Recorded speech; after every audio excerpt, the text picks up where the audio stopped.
पहली बात तो यह है कि हमारे माशरे में एक चीज़ आ गई है, मैंने कभी इस पे बात नहीं की, मैंने खुद इसको फेस किया है, फेस कर रहा हूं। मैंने कभी इस पर एतराज भी नहीं किया, क्योंकि मैं ये समझता हूं कि एहतसाब तो होना चाहिए, एहतसाब हर शख्स का होना चाहिए, कोई इससे मुबर्रा नहीं होना चाहिए।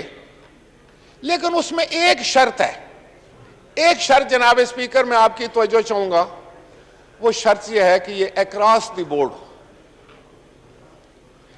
लेकिन कल वजीर खारजा साहब ने एहतसाब ऑर्डिनेंस को हमारे हाथ में थमा दिया और कहा कि इनको तो इसके अलावा कोई लेन देना नहीं है। और फिर उन्होंने फरमाया कि FATF फैटिफ जो है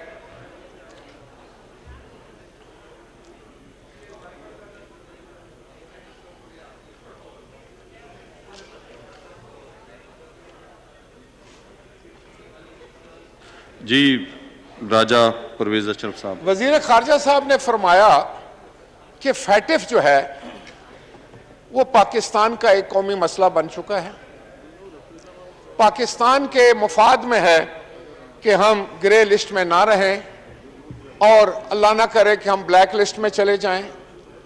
और इसको कौमी फरीज़ा था और अपोजिशन ने इससे कोता नजरी करते हुए ज्यादा दिलचस्पी और पूरी दिलचस्पी जो है वो तो नैब ऑर्डिनेंस में ली और फैटिफ में इनकी कोई दिलचस्पी नहीं है। ये था उनका सरमन, ये था उनका पैगाम, ये था उनका खुलासा उनकी तकरीर का, जो कि पाकिस्तान की आवाम तक वो पहुंचाना चाहते थे। वो यहां पर मौजूद नहीं है, मैं चाह रहा था कि वो मौजूद हों तो मैं उनके सामने ये गुजारिश करूं। जनाब स्पीकर, ये कितना ख्वाजा साहब, जनाब स्पीकर जी आप बात कर लें, खाई साहब आप कर लें, खाई साहब। जी जी, राजा परवेज अशरफ साहब। जनाब स्पीकर, दुश्मनाम तुराजी, इल्जाम लगाना, बोतानबाजी, एक दूसरे का चेहरा खराब करना, ये तो एक तसलसल से आ रहा है और अभी हमारी पॉलिटिक्स का भी हिस्सा है और शायद माशरे का भी हिस्सा हो गया है। किसी को जरा तामुल नहीं होता कि किसी की पगड़ी उछाल दे और किसी के ऊपर गलत इल्जाम लगा दे। मकसद सिर्फ ये होता है कि सियासी फायदा किस तरह हासिल हो, और ये एक वतीरा है और जो बदकिस्मती से बन चुका है। हम जो लोग अपने आप को लीडर्स कहलाते हैं, जिन्होंने माशरे की समत को ठीक रखना था, जिन्होंने एक रोल मॉडल बनना था, हम खुद उसका शिकार हो चुके हैं। जनाब स्पीकर, हम तो बड़े सुकून से बैठते हैं जब कोई तकरीर करता है तो जी मुझे बड़ी तो मैं ये कह रहा था कि उनको जरूर टाइम दें, तो लेकिन मेरी बात भी जरा सुन लें। आपकी बात बिल्कुल, मैं तो बैलेंस सर बात आंखों पे करूंगा। और उसमें तो वजीर खारजा साहब ने कहा कि ये एक ऐसा मसला है जो कौमी मुफाद का मसला है, जिससे पाकिस्तान का मुफाद वाबस्ता है और हम उस मफाद से चश्म पोशी करते हुए अपनी जात पर आ गए हैं। हम नेशनल सिक्योरिटी की बात नहीं कर रहे, हम पर्सनल सिक्योरिटी की बात कर रहे हैं। ये उनके अल्फाज थे। जनाब स्पीकर, क्या मैं पूछ सकता हूं वजीर खारजा साहब से कि ये फैटिफ का बिल जो है ये स्टैंडिंग कमेटी में कब आया?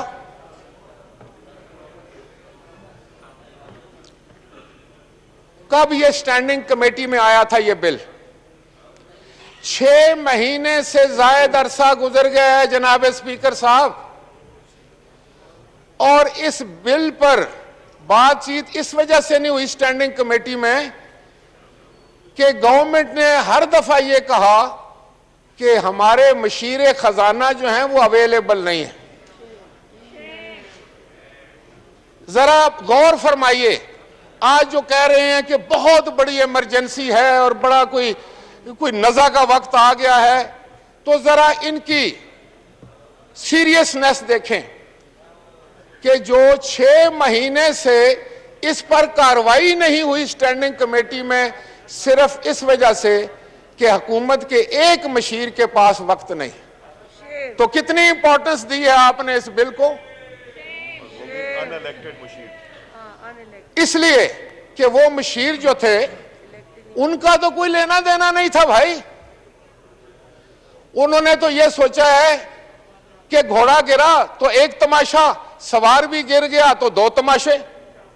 आप फैटफ में रहें या ना रहें, वो तो नॉन इलेक्टेड आदमी जो है उसका क्या तल्लक।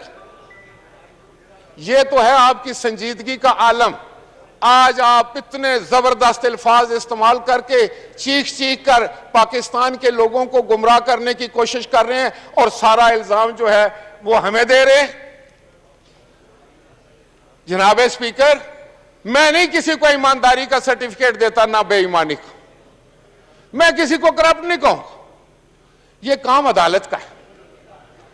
लेकिन मैं यह जरूर कहूंगा जनाब स्पीकर कि कहां मैं और कहां आबे कौसर में धुली ये खलकत, मेरा तो दम घुट रहा है इन पारसाओं में।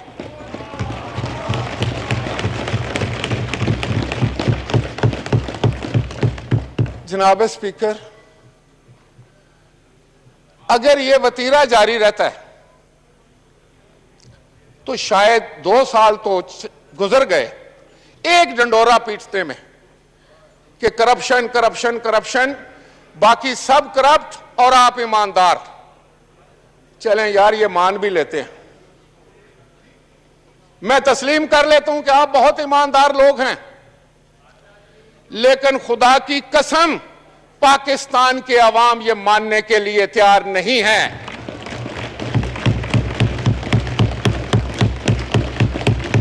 पाकिस्तान के अवाम ही नहीं जनाब स्पीकर, पाकिस्तान की आला तरीन अदालत इसको मानने के लिए तैयार नहीं। किस कानून की आप बात करते हैं? इस कानून से मैं बहुत वाकिफ हूं। आपको याद होगा जनाब स्पीकर कि इस कानून की सबसे पहली जद जो थी वो पाकिस्तान पीपल्स पार्टी पर पड़ी। 2002 की असेंबली में मैं मेंबर था, मेरे साथी यहां बैठे हैं, हमारे पास मेजॉरिटी थी, हम हुकूमत बनाने के अहल थे, लेकिन हमारे 9 बंदों को, 9 मेंबरान को इसी नैब ने डिफेक्शन करवाई, उनका नाम पीपल्स पार्टी पेट्रियट रखा गया और 1 वोट से जनाब जमाली साहब की हुकूमत बनी। इस नैब को मैं पहचानता हूं, इसका मुझे इल्म है, इसको हमने भुगता है। मेरी कायद बेनजीर भुट्टो ने भी भुगता है, आसफ अली जरदारी ने भी भुगता है। अब आप नौजवान कायद को भी मुलव्वस कर रहे हैं, उसको भी भुगतने के लिए कह रहे हैं, भुगतेगा वो भी, मैं भी भुगत कर रहा है। और मैं आपको यह बताऊं कि जिसने भी बनाया मेरे भाई, ना आप बचेंगे ना हम बचे हैं ना ये बचे हैं, वारी वारी बात है, आज कल और परसों की बात है, बस इससे आगे बात नहीं जाएगी। ये कल मैं कहा करता था तो नून से खड़े होकर मेरे भाई यहां कहा करते थे कि सारे स्कैंडल पीपल्स पार्टी के हैं, नून लीग का तो एक स्कैंडल भी नहीं है। आज आ गए ना स्कैंडल, आप भी खुश हो लो, आप भी खुश हो लो, इतने स्कैंडल आएंगे कि आप परेशान हो जाएंगे। आप इसको जारी रखना चाहते हैं, अल्हम्दुलिल्लाह रखें, लेकिन मैं यहां पर यह कहना चाह रहा हूं कि फैटफ अगर पाकिस्तान के हक में है, पाकिस्तान के लिए जरूरी है, पाकिस्तान, कोई भी पाकिस्तानी जो पाकिस्तान से मोहब्बत करता है, जो मुहिबे वतन है, लेकिन वजीर खारजा साहब सिर्फ मुहिबे वतन डिवाइड के उस तरफ तो नहीं है। क्या आप ये कहना चाहते हैं कि ये जो पाकिस्तान बैठा है, जो आधे से ज्यादा पाकिस्तान है, ये मुहिबे वतन नहीं है, ये सारे करप्ट हैं? और आप ईमानदारियों के सर्टिफिकेट बांटने वालों, आप ईमानदारियों के सर्टिफिकेट देने वालों, राजा साहब याद रखो जनाब स्पीकर, मैं बिल्कुल मैंने 1.5 घंटे तकरीर सुनी है सर, मैं किसी की जात पर कभी हमला नहीं करता, मैं बिलो दी बेल्ट भी हिट नहीं करूंगा, लेकिन खुदा के लिए हो क्या रहा है ये तो समझने की कोशिश करो भाई। अगर आपने पॉलिटिकल पॉइंट स्कोरिंग करनी है, आप मुझे यह बताएं कि सुप्रीम कोर्ट के जज ने क्या लिखा है। पढ़कर सुना दूं? मैं पढ़कर सुना दूं? आपस में बातचीत ना करें। ये बड़ा जरूरी है। इन भाइयों ने ये फैसला नहीं पढ़ा। फैसला तो लंबा है बस। इनके बारे में तो उन्होंने ये लिखा है कि नाअहल और बोने लोगों को इंस्टॉल किया जाता है, उनको पैम्पर किया जाता है।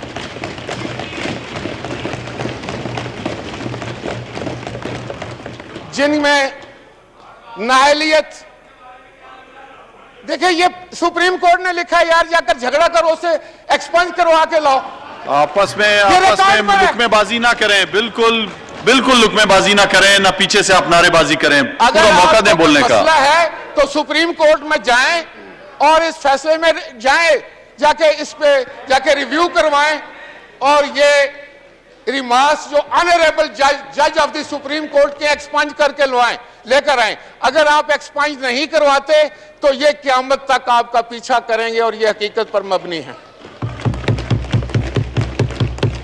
उसी में वो नैब के बारे में लिखते हैं, नैब के बारे में वो लिखते हैं, वो भी पढ़ के सुनाता हूं। उन्होंने लिखा है कि नैब जो है ये पॉलिटिकल इंजीनियरिंग और डिस्क्रिमिनेशन, एक तरफ हुकूमत के जो लोग हैं उनका एहतसाब नहीं होता, अपोजिशन का होता है। मेरा ख्याल यह है जनाब स्पीकर कि मैं अपने दोस्तों को कहूं कि बर्दाश्त करो ये, और ये करो, और ये होना चाहिए अपोजिशन का। हम तो शायद फकीर लोग हैं, फिर भी आपको माफ कर दें और आपका ना करें ये, लेकिन मैं आपको ये बताऊं कि आप जिस रास्ते पर चल रहे हैं, आप जिस रास्ते पर गामजन हैं, और आज आप खुशी खुशी से चीखते चलाते भी हैं, आवाजें भी कसते हैं, रिमार्क्स भी पास करते हैं, लेकिन मुझे महसूस हो रहा है, मैं दीवार पर लिखा हुआ पढ़ रहा हूं कि आपकी बोलती बंद होने वाली है और बहुत जल्दी।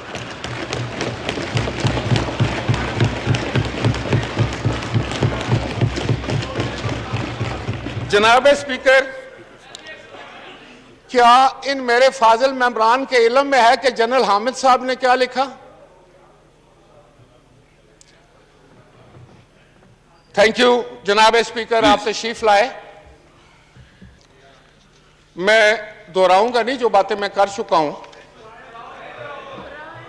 लेकिन मैंने आपकी तकरीर सुन ली है, उधर मैं बैठ के सुन रहा आपने था। सुन ली है।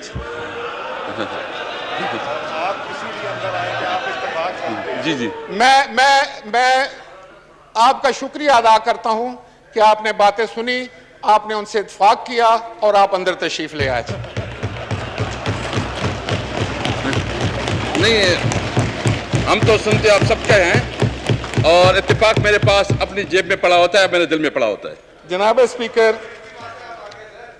स्पीकर, आप हमें तो जिस मिल से गुजारना चाहें गुजारें, बड़ी अच्छी बात है। दूध का दूध और पानी का पानी होना चाहिए। हमें भी अपनी अगर बेगुनाह है, हम तो अपनी बेगुनाही हमें साबित करनी है अदालत में।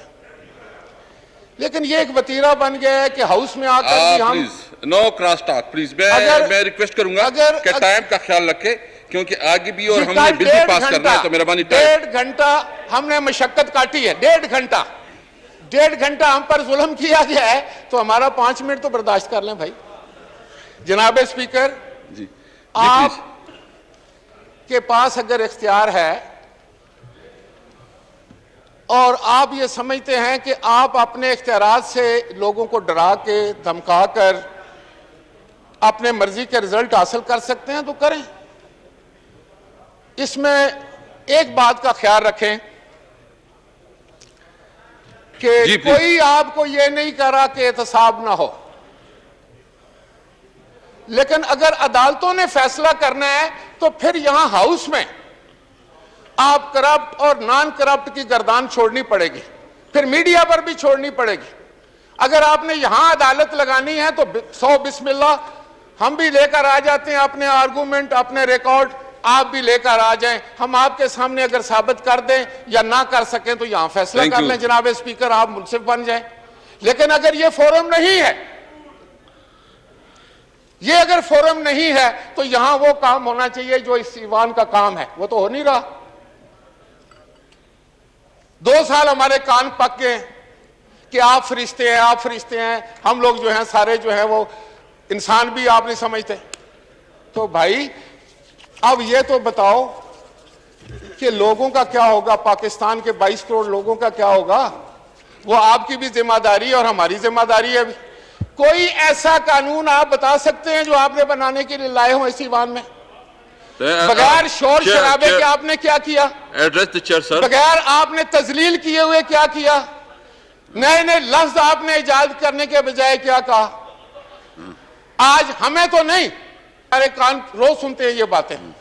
बाहर बैठे हुए लोग जब आपकी कार्रवाई सुनते हैं तो कानों को हाथ लगाते हैं। वो कहते हैं किन लोगों को हमने भेज दिया, कौन लोग हैं जो इस मुल्क के जो है वो इस दानिशगाह के मेंबरान हैं। जनाब स्पीकर, मैं जो बात कर रहा हूं इसको समझने की कोशिश करें। मैं सर असल में हमारे पास जो है ना 2-3 नहीं वो ठीक है, लेकिन सुने हमारी बात, टाइम का ख्याल रखिए ताकि जनाब स्पीकर मैं इसको वाइंड अप करूंगा। लेकिन मैं ये कहूंगा कि ये जो आपकी नाराबाजी है, आपके इल्जाम तलाशी है, आपकी ये जो गालियां हैं, ये 22 करोड़ लोगों को आटा दे रही हैं, चीनी सस्ती कर रही हैं, पेट्रोल दे रही हैं, या नौकरियां दे रही हैं, महंगाई कंट्रोल कर रही हैं। 1 करोड़ नौकरी देने वालों, हमें 2 करोड़ गालियां दे लो, लेकिन 10,000 नौकरियां तो दो। कहां है नौकरियां? कहां है महंगाई? अरे यार बात सुनो, ये बातें इस तरह ना करो, खुदा के लिए समझने की कोशिश करो।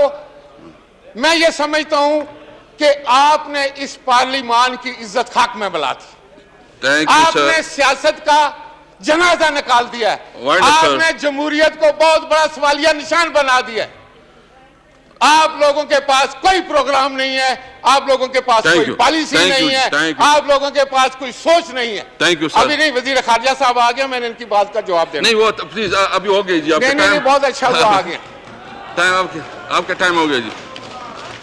प्लीज जनाब स्पीकर, राजा साहब देखिए, मैं इस पे आता हूं। मैं माजरत से मैं जनाब स्पीकर इस पे आता हूं। कल 1.5 घंटा इन्होंने तकरीर की है, वो तो माशाल्लाह ख्वाजा साहब ने भी किया और भी लोग ने तकरीर करनी है, वो प्लीज देखें। कल इनको भी पता था कि हम देखें जनाब स्पीकर, कल वजीर खारजा साहब ने 1.5 घंटा तकरीर की तो हमारा जवाब देना था ना। इन्होंने फौरन ये किया, आपकी सीट ने एडजर्न कर दी असेंबली, इसलिए कि हमारा जवाब ना आ सके और पाकिस्तान के अवाम को इनका बयान जो है वो गुमराह कर सके। Thank you sir. तो मैं नहीं जनाब, मैं तो बात अभी मैंने शुरू ही नहीं आपकी अभी कितना टाइम हुआ है? कितना तो मैं आपसे ये कह रहा था कि मुझे ये बताया जाए जी, कंक्लूड करूं ना प्लीज, आप वाइंड अप करें क्योंकि जनाब स्पीकर प्लीज मुझे इंटरप्ट ना करें। 22 मिनट आपके हो गए हैं जनाब स्पीकर, और क्या आप अब जब वजीर खारजा साहब खड़े होंगे जवाब देने के लिए तो आप इसी तरह उनको टोकेंगे? बिल्कुल टाइम नहीं, मुझे ये बता दें। मैं आपको बताऊं राजा साहब, कितनी मुझे आपने 20 दफा टोका है, उनको आप 10 दफा जरूर टोके। राजा साहब मेरे लिए आप बहुत मुख्तरम है, बहुत रिस्पेक्टेबल आदमी हैं। मैं ऐसा कोई नहीं, मैं सिर्फ टाइम के हवाले से आपसे रिक्वेस्ट कर रहा हूं। जनाब स्पीकर, मुझे आपका बहुत एहतराम है, पर मैं ये कहना चाह रहा था कि हुकूमत का जो मनसब है उसके कुछ फराइज हैं। पाकिस्तान के अवाम को तमाशा दिखाने के अलावा उनको कुछ डिलीवर भी करना है। मुझे ये बताएं कि हमारे पर तो आप उसी वक्त पाबंदी लगा देते हैं कि हम बैरून मुल्क नहीं भाग सकते। ECL पे हूं, मैं फार्मर प्राइम मिनिस्टर हूं, मैं ECL पे हूं, मेरा कोई शिकवा भी नहीं है, आई डोंट केयर, मैं जाने नहीं चाहता। लेकिन मुझे ये तो बताएं कि तरीन साहब कैसे मुल्क से बाहर चले गए, जबकि आपने कहा था कि वो स्कैंडल में है। वजीर खारजा साहब ने कहा था कि हम सख्त तरीन एक्शन लेंगे, क्या एक्शन लिया आपने? जनाबे वाला गंदम स्कैंडल आता है, हम इस मुल्क में फूड सिक्योरिटी छोड़ कर गए। जनाब स्पीकर, हमने एक साल में इतनी गंदम उगाई, हमने अपने काश्तकार की हालत बदली, हमने उसके हालात बदले। इस मुल्क में फूड सिक्योरिटी थी, गंदम की कोई किल्लत नहीं थी, इंपोर्ट के बजाय हम एक्सपोर्ट करते थे। आज आपके पास कल फसल आई है, आज गंदम गायब हो गई है, और फूड सिक्योरिटी के मिनिस्टर कह रहे हैं कि 6 मिलियन टन गंदम हमने गोदाम में रखी थी, वो कहां गई? आप बताएं कहां गई है वो, हम बताएं कहां गई है? ये है आपकी गवर्नेंस, ये है आपकी गवर्नेंस। पेट्रोल, जनाब स्पीकर, जब सारी दुनिया में पेट्रोल की कीमत 0 हो गई, पाकिस्तान के अवाम को फिर भी आप लूट रहे थे। चीनी जो थी वो आज जो है वो 95 रुपए भी नहीं मिल रही, पाकिस्तान के अवाम को आप लूट रहे हैं, गंदम में लूट रहे हैं, तेल में लूट रहे हैं।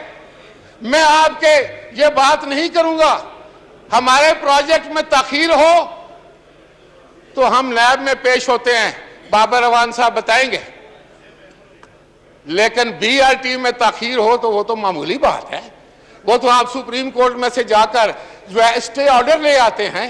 आप बड़े कमाल के ईमानदार लोग हैं, आपकी ईमानदारी को पूरी कौम सलाम पेश करेगी, और आपने जिस तरह ईमानदारी से पूरी पाकिस्तानी कौम का भट्ठा बैठा दिया, उनको माशी तौर पर तबाह बर्बाद कर दिया है, यह भी एक अलग कहानी है जो मौरख लिखेगा। जनाब स्पीकर, मैं आखिर में बहुत ही मुख्तसर करते हुए ये कहना चाहूँगा कि फैटिफ में अगर डिले हुई है, वजीर खारजा साहब से मैं ये पूछ रहा था कि 6 महीने से ये बिल स्टैंडिंग कमेटी में, 6 महीने से ज़ायद हो गया है वजीर खारजा साहब, और ये इसलिए स्टैंडिंग कमेटी से पास नहीं हुआ कि आपके मशीरे जो खजाना थे वो अवेलेबल नहीं थे। आप इतने सीरियस थे, आप वजीर खारजा थे, आपने शोर क्यों नहीं मचाया कि कल हम तकलीफ में चले जाएंगे? आपने क्यों नहीं उस वक्त तकरीर की, या आपने कैबिनेट में क्यों नहीं ये क्वेश्चन उठाया? आज उसका भी जो आपकी गलती है, जो आपकी तरफ से सुस्त रवि है, जो आपकी इनएबिलिटी है, जो आपकी तरफ से बैड गवर्नेंस है, उसका मुर्रे इल्जाम भी आप अपोजिशन को ठहरा रहे हैं। Thank you sir. ये तो ज्यादती है। थैंक यू जी। ये तो ज्यादती है वजीर खारजा साहब। और दूसरी बात यह है कि यहां जातियात पर नहीं आना चाहिए, किसी की जात पर हमला नहीं करना चाहिए, क्योंकि अगर पार्लियामान को हमने ज्यादती स्कोर बराबर करने में लगा दिया तो फिर आप ये काम नहीं कर सकेंगे। मुझे ये बताएं जनाब स्पीकर, आपको पता है कि हमारे सेनेट ने पास किए थे कुछ बिल, बहुत इंपॉर्टेंट बिल थे, कल वो आगे एजेंडे पर, प्राइवेट डे था, प्राइवेट मेंबरान का डे था, जनवरी से वो बिल चल रहे हैं। तो कल जिस वक्त वो बिल नजदीक आए, हम तैयारी करके आए, तो वजीर खजाना खारजा साहब ने 1.5 घंटा तकरीर करके उसको फिर खत्म कर दिया। ये किसका नुकसान हुआ? जनाब स्पीकर, आखिरी बात, मुझे ये बताएं कि कलभूषण का बिल आप लेकर आए, अच्छा या बुरा मैं उस बहस में नहीं जाता। वो बिल आप पास करते हैं 20 मई को, ऑर्डिनेंस प्रमलगेट करते हैं, जून के महीना सारा ये सेशन है आपका, आप क्यों नहीं ले आए? आप क्यों उस पर सोते रहे? आप क्यों छुपाते रहे पाकिस्तान के अवाम से? वो भी हमारा कसूर है जनाब वजीर खारजा साहब। और उसके बाद आपने उसको काउंसलर की रसाई दी, वो माना ही नहीं, वो आपके ऑर्डिनेंस को भी नहीं मान रहा, आपकी इस कानून साजी को भी नहीं मान रहा।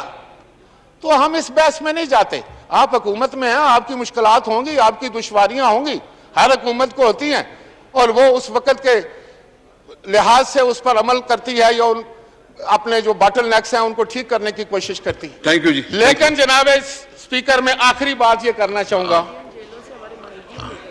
कि आप अगर इतनी बात कर रहे हैं कलभूषण के साथ, तो मेरे पाकिस्तान के माहीगीर उनके कब्जे में हैं, कभी एक लफ्ज उनके लिए भी कह दें। जनाब स्पीकर, मैं कराची के मेंबरान को भी कहता हूं जो हम पर तो बड़े हमले करते हैं, कभी इनको भी कह दिया करें अपनी हुकूमत को कि भाई उन बेचारे माहीगीरों को छुड़ा कर ले आओ, कलभूषण का तो बहुत तकलीफ है आप लोगों को। Thank you sir, thank you sir. Madam आप बात करें जी, बस करें। अब्दुल करीम की लाश जो है वो माहीगीर था। जनाब स्पीकर, अब्दुल करीम माहीगीर की लाश जो है, यह सवाल वजीर खारजा साहब से कर रही है क्या जवाब देंगे अब्दुल करीम की लाश को आप कि आपको कलभूषण की पड़ी हुई है, आपको उसकी आंखें निकली हुई लाश ये पूछ रही है वजीर खारजा साहब कि आप मेरे मुल्क के वजीर खारजा हैं या हिंदुस्तान के वजीर खारजा? थैंक यू जी। जी एक मिनट प्लीज शाह साहब, मैं एक मिनट, हाँ जी प्लीज एक मिनट प्लीज वाइंड अप करें प्लीज राजा साहब, प्लीज वाइंड अप करें, फिर मैंने वाइंड अप करें। जनाब स्पीकर, मैं वजीर खारजा से यह पता करना चाहता हूं कि नेपाल से हमारे रिटायर्ड कर्नल, फौज का कर्नल जो अगवा होकर हिंदुस्तान पहुंच गया, क्या आपने कभी उसकी भी बात की? आप सिर्फ कलभूषण कलभूषण कलभूषण, यार जो मर्जी करना है कलभूषण से कर लो, लेकिन खुदा के लिए पाकिस्तान के अवाम के साथ मजाक बंद कर दो। आपकी हुकूमत फेल हो चुकी है। थैंक यू जी। आपकी कोई पॉलिसी भी नहीं है। शाह साहब, शाह कुरैशी साहब